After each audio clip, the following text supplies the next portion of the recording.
Whoa, what episode is this? It is episode 18. 18, you think? Yeah, as we always say, episode 18. Oh my god. It's me, Bob. And I'm Christine. And I'm Dave. Welcome to another episode of Occult Class. Oh wait, no, we're at 9? What year is this? The numbers don't matter. We're at 19. Welcome to episode 41. We're still doing it. Yeah. We're still here. We're still You're here. still there.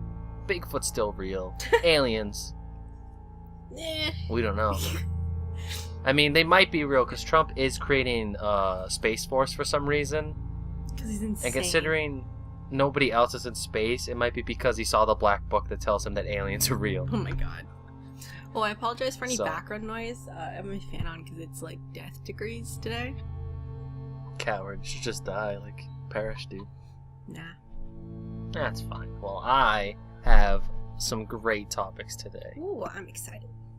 Do you want to start with the shortest one, the less short one, or the very short one? How many I only have one topic today. Pick one. So there's a short one, a less short one, And then the shortest one, and yeah. the shortest one. So they're all short. Yeah. Let's just do the... I only chose one topic. This is going to be very odd. Do the Okay. less short one. I don't know. Yeah, alright. You worded this weird. Alright, we'll go with the less short one. Here we go. This one's from my book, Monsters of Maryland. Mysterious Creatures in the Old Lion State by Ed Okonoix. Economics.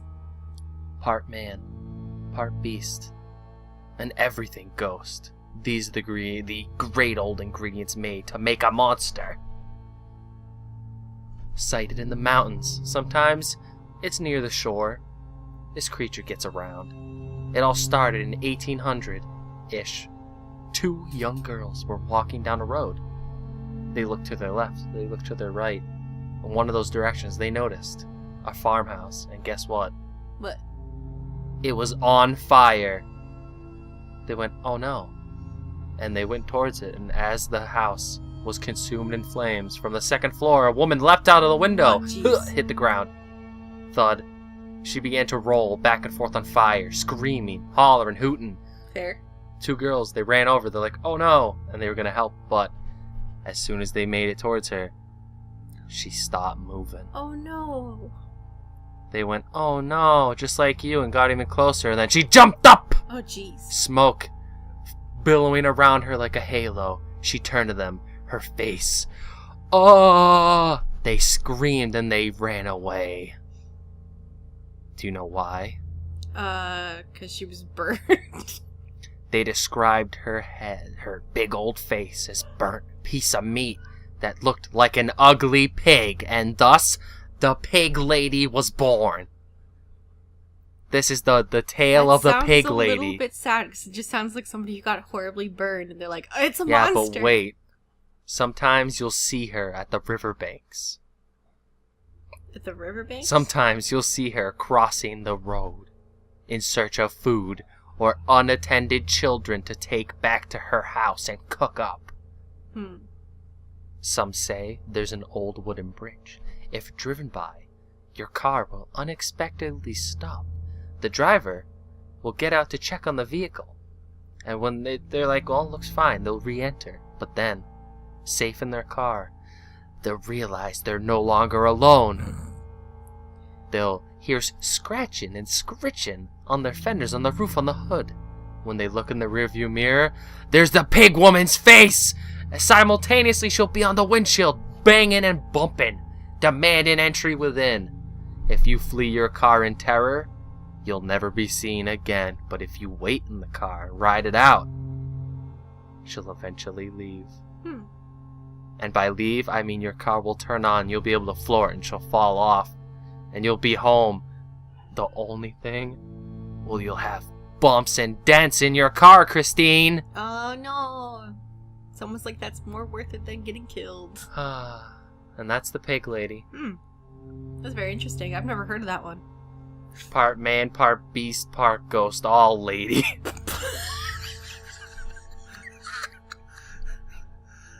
Oh, lady. All lady. Alright, I have a second dumb story that we'll just do before yours, because it's That's even fine. shorter. That's fine. This one is the Wicoma... Oh, I'm sorry, this is pronounced dumb. The Wikomiko cat. Man? You heard it right, folks. The Wikomiko cat man. I heard Wikomiko. Yeah, it's a hard one. Wikomiko cat man. It Wait. took a few times. Wikomiko.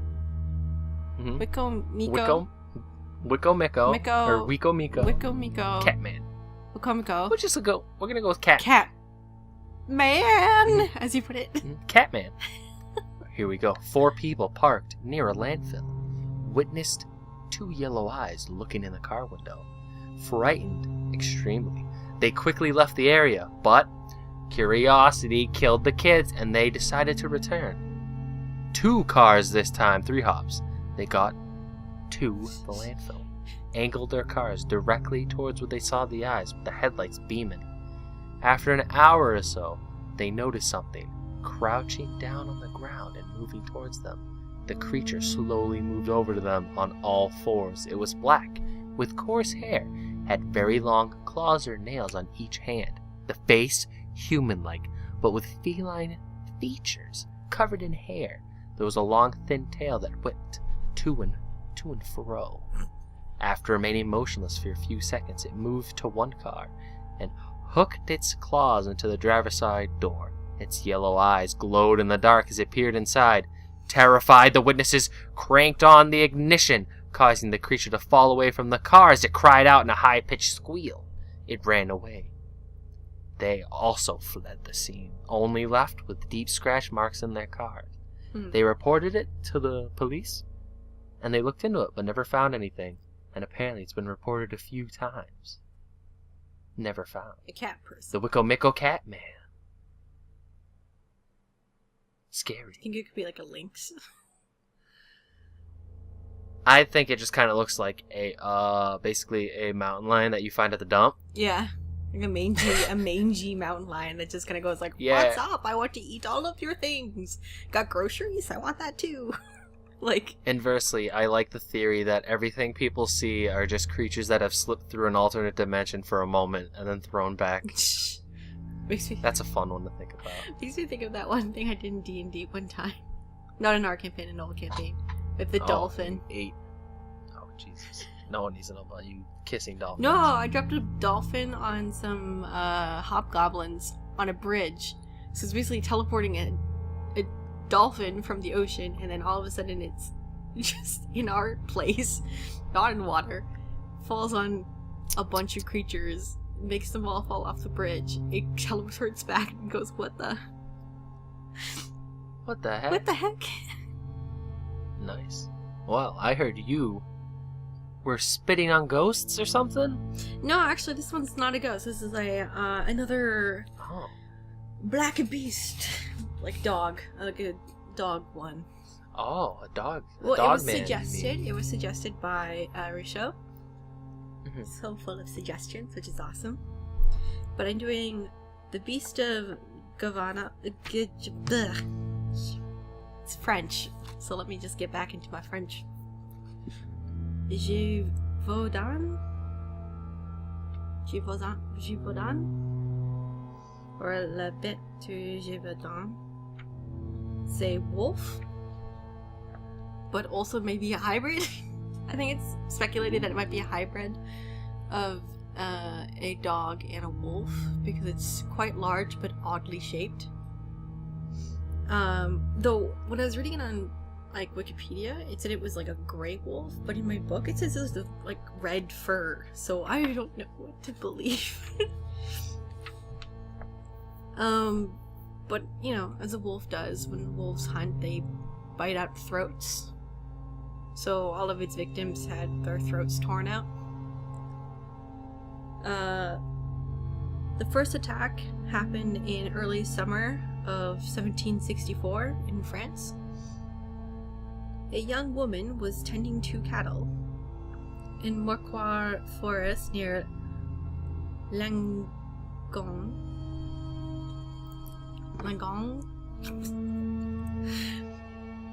In the eastern part of Gevaudan. And she saw the, like, they're gonna call it the beast. She saw the wolf literally come out and attack her. But since she was tending to, like, cows, the bulls of the herd started rushing the wolf and protecting her and the other cows. So it pushed it away, and luckily she was saved. But unfortunately, a Jean Boulet, who was age 14, was killed not too long after in the village of Les Hubins, which is near Langon. It's hard to say this word. Let me like. Just make it up. We don't know any French people. Langon.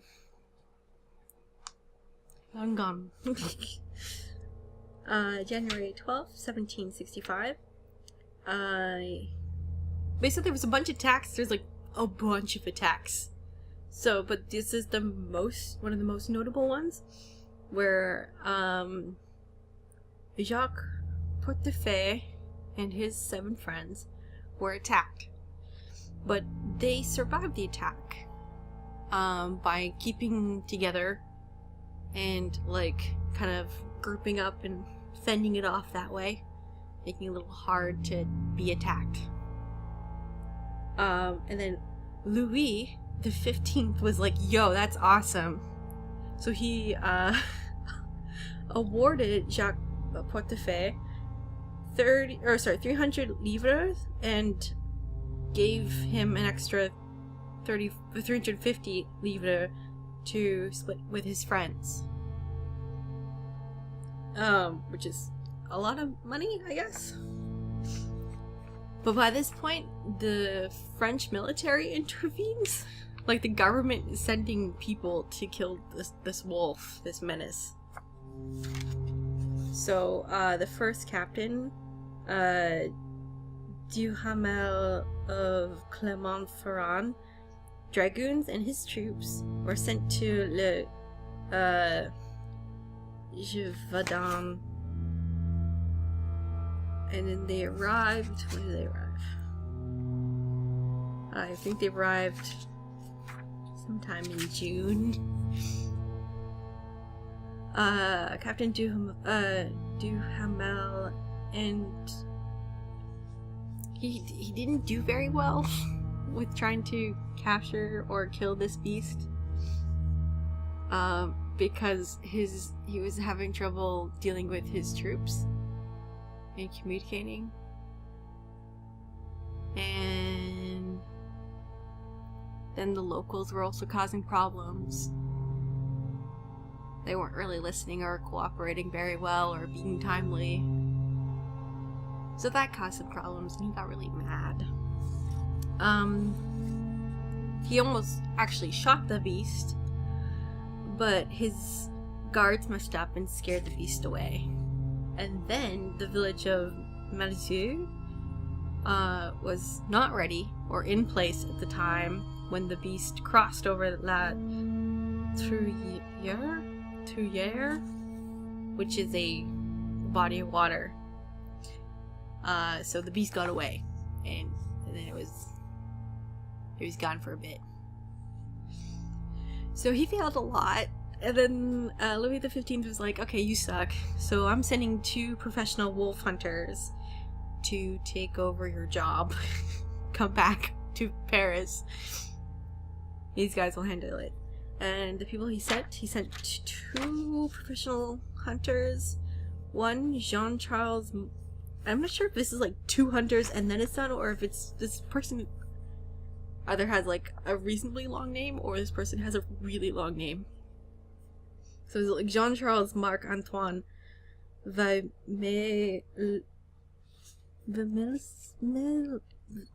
really hard to read.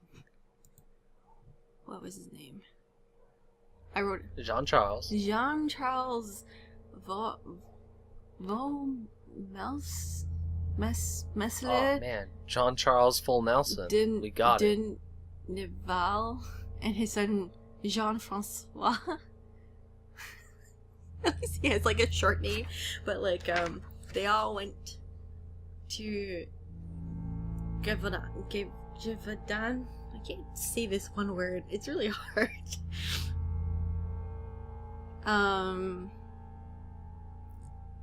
So this family had brought 8 bloodhounds with them, and they were specifically trained to hunt wolves.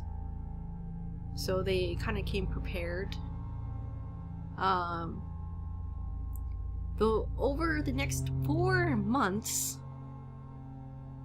they only seemed to be hunting actual Eurasian wolves, not the wolf that was attacking anything. So they're just hunting regular wolves.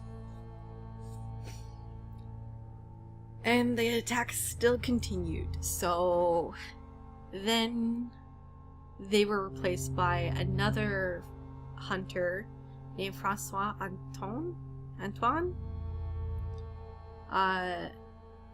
who was a part of, I guess, something to do with the king at the time. And he was able, September 20th, 1765, he killed a large gray wolf that was apparently like 5'7" in length, which is pretty long, and it weighed 130 pounds. So they killed that wolf, and they named the wolf Lulu de Chazé, because I don't know, Chazé's near where they found it. Not really helpful, but it was really large. But they're like, okay, cool, so this is the wolf that's been, attacking things. But the killings didn't end there. They ended up tracking down that wolf's mate and their cubs. They killed the female wolf and one of the cubs, but when they shot the other cub, it got away, but it still got hurt, so they just assumed it bled out. It didn't. It lived, and it was apparently reasonably larger than the female wolf, which is crazy, probably from all the people that it ate. Am I losing you with all this stuff? There's like Big wolf, and more big wolves. Big wolf. It's easy to follow. Yeah. They did find that the wolf had like weird, what do you call it? Like it was made, like it was like not like a normal wolf, so they figured it was like a hybrid of a wolf and a dog. And they actually stuffed that wolf. I'm not sure if it's like still around or anything like that. Probably not, but like it was stuffed and brought to the court of Louis the 15th. Big wolf. Big wolf. Then there was another attack on December 2nd, 1765. It was 2 boys, one 6 years old and one 12. It's definitely was the cub, because it tried to attack the boys, but didn't really do it very well. So like the 12-year-old was able to fend it off and scare it away till like an adult came. And then in the end of June 19th, 1767, a hunter named Jean Chastel, killed the wolf in the slopes of Mount Mouchet.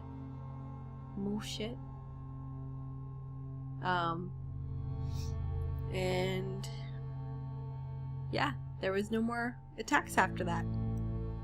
They did it. They saved the world. So I'm not sure finally. about it being a beast other than it's just a really big wolf. But it did eat a lot of people.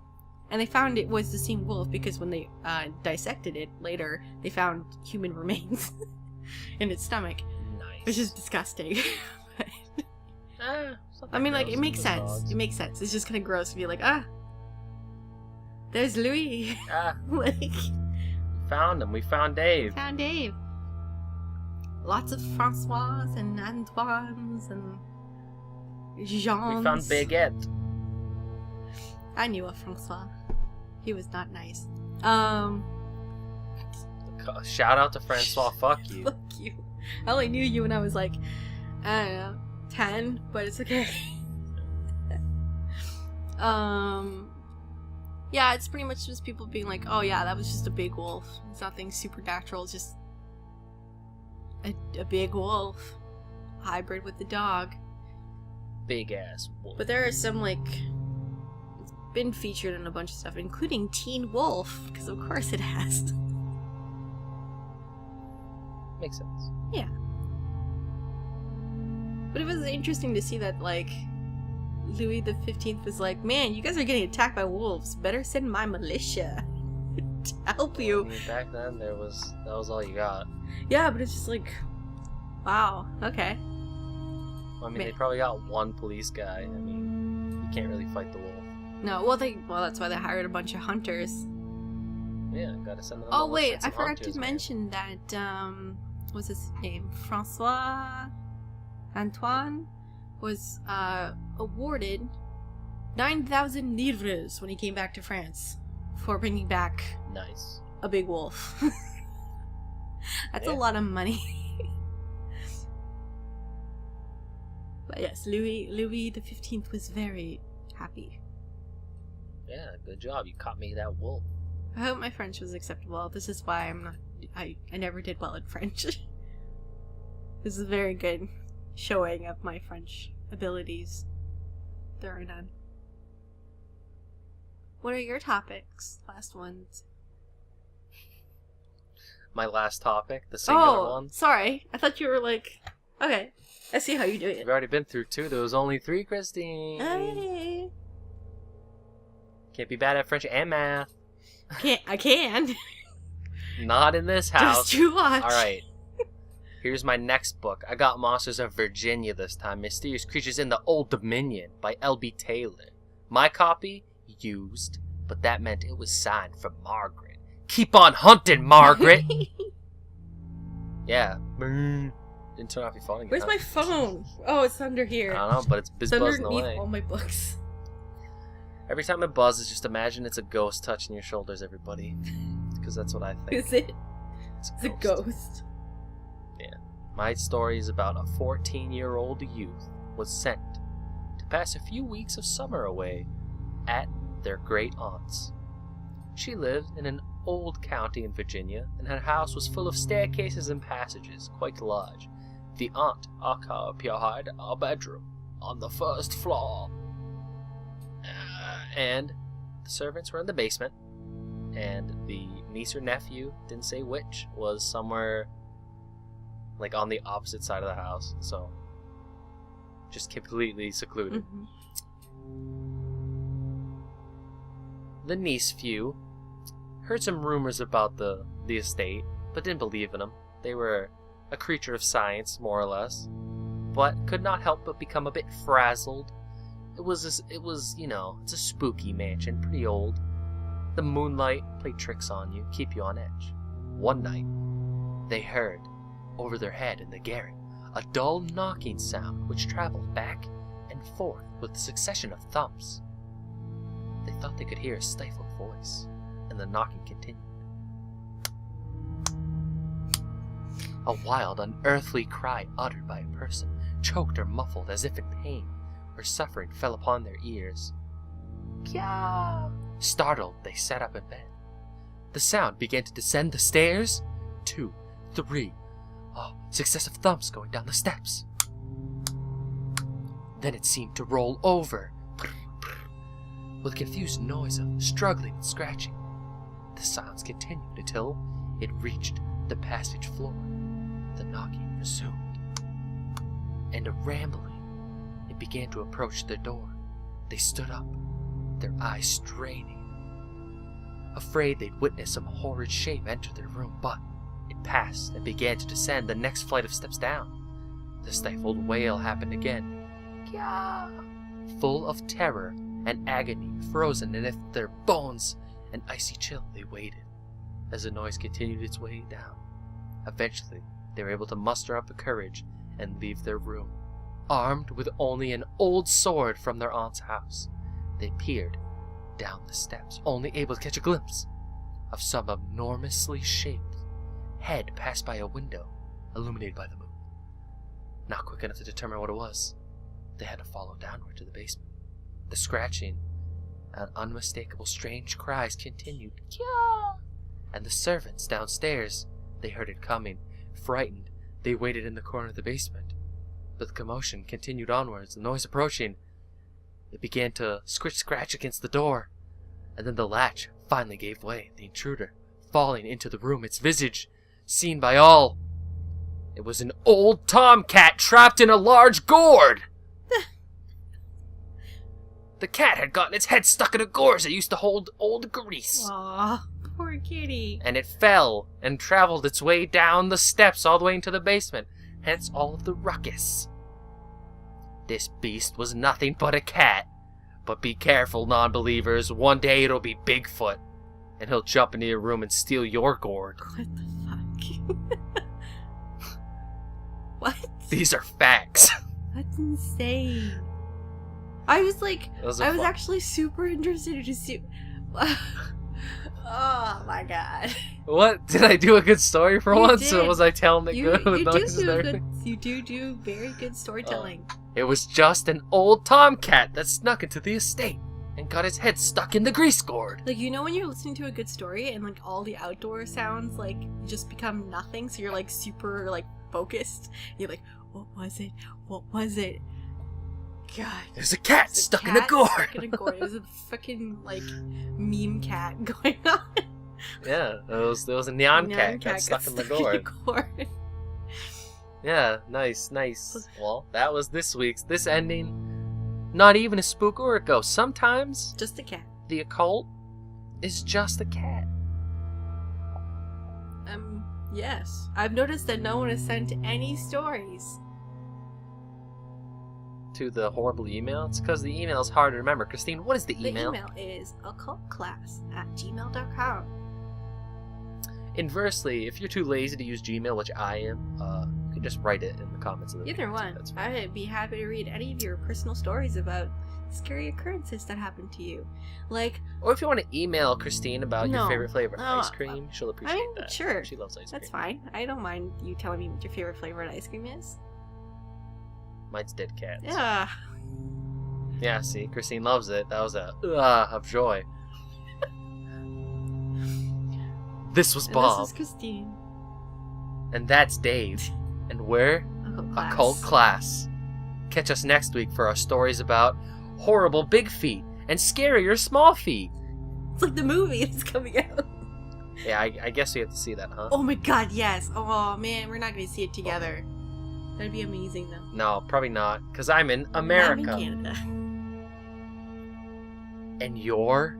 Somewhere. They're supposed to finish it for us, Christine. You curb stomped their enthusiasm. They were gonna say Sorry. it. I've been playing with my book. Now all of our 3 fans are gonna go, what the fuck, Christine, in unison instead. I'm sorry. If Christine fucked your mojo, please email me at occultclass.com. Specifically Bob. Just put in the subject for Bob only. Yeah, and the subject say, Bob, with a couple O's and an exclamation point. No, if you and then put in Bob the- with a couple O's, just been boo, but this has happened before. No, you need... Oh, you're right. Shit. I didn't think No, about that. Use zeros, and I won't read it I as try to boo. do it sometimes, and I'm like, nope, I can't send that to Bob. It's fine, whatever. Boo. My accursed name. It's not your name. Well, regardless, I appreciate anybody who listened. Thank you again. Yes, thank you.